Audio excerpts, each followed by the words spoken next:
বাঙালী যুৱ ছাত্ৰ ফেডাৰেশ্যনৰ ধেমাজি জিলা সমিতিৰ নৱম দ্বিবাৰ্ষিক অধিৱেশনৰ আজি প্ৰথমখন দিন আৰু প্ৰথমখন দিনতে আমাৰ ৰাতিপুৱা 7টা বজাৰ পৰা আমাৰ কাৰ্যসূচী আৰম্ভ হৈছে। ৰাতিপুৱা 7টা বজাত আমাৰ চাপাই অভিযান আছিলে আৰু এইটো নেতৃত্ব ৰঞ্জিত বিশ্বাসৰ নেতৃত্বত আমাৰ চাপাই অভিযান হৈ গৈছে। তাৰপিছত আমাৰ বৃক্ষৰোপণ আছিলে, বৃক্ষৰোপণ আমি কৰিলোঁ। তাৰপিছত আছিলে আমাৰ পতাকা উত্তোলন, আমি পতাকা উত্তোলন কৰাৰ পিছত আমি শ্বহীদ তৰ্পণ, যিটো আমাৰ সম্পাদক ভদ্ৰ দাস মহাশয়ৰ নেতৃত্বত আমাৰ শ্বহীদ তৰ্পণো হৈ গৈছে। এতিয়া আমাৰ আছে ইনোগ্ৰেশ্যন, আমাৰ যিবোৰ অতিথিক আমি ইনোগ্ৰেশ্যন কৰিব মাতিছোঁ, আমাৰ অতিথিবোৰে ইতিমধ্যে আহি পাইছেহি। আমাৰ ইনোগ্ৰেশ্যন আৰম্ভ হ'ব আৰু আমি আজি আপোনালোকৰ জৰিয়তে আমি বিশেষকৈ ধেমাজিবাসী সকলো ৰাইজক আমাৰ যিখন অধিৱেশন নৱম দ্বিবাৰ্ষিক অধিৱেশন চলি আছে, সেই নৱম দ্বিবাৰ্ষিক অধিৱেশনত সকলোকে সহায় সহযোগিতা আমি কামনা কৰিছোঁ। আৰু অহাকালি আমাৰ যি মুকলি সভা, এই মুকলি সভাত আমাৰ বহুত অতিথি আহিব।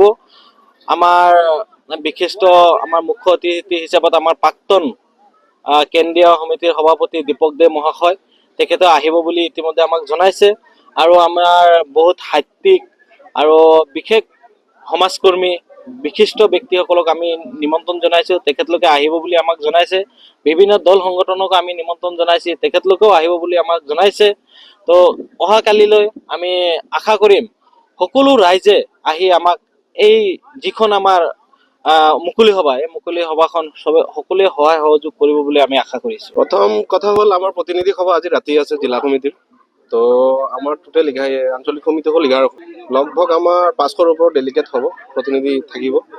আৰু আৰম্ভ হ'ব ক্লাছ সন্ধিয়া 7টা-8টাত আৰম্ভ হ'ব। বিষয়খিনি হ'ল, মূল বিষয় থাকিব আমাৰ বাঙালীখিনিৰ সমস্যা। চাওক, আপোনালোকে ভালকৈ জানে অসমত যিসকল বাঙালী মানুহখিনি আছে, সিহঁতৰ এবৰি সমস্যা আছে। সেইখিনি সমাধান কৰিব বুলি আজি হয়তো 10-15 বছৰ গুচি গ'ল। বিজেপি চৰকাৰ শাসনলৈ অহা 10-15 বছৰ হৈয়ে গ'ল, কিন্তু আমাৰ বঙালীৰ সমস্যাৰ বাবে থাকি গ'ল।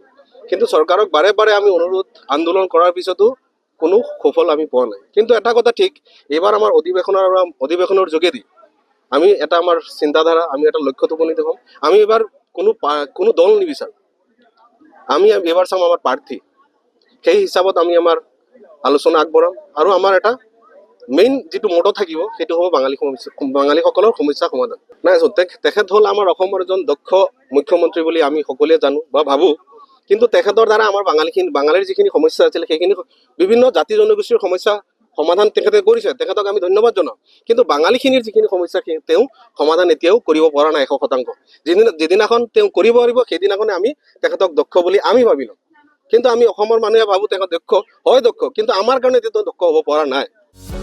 যিকোনো খবৰৰ বাবে যোগাযোগ কৰক আমাৰ এই নম্বৰত 9181 307 221।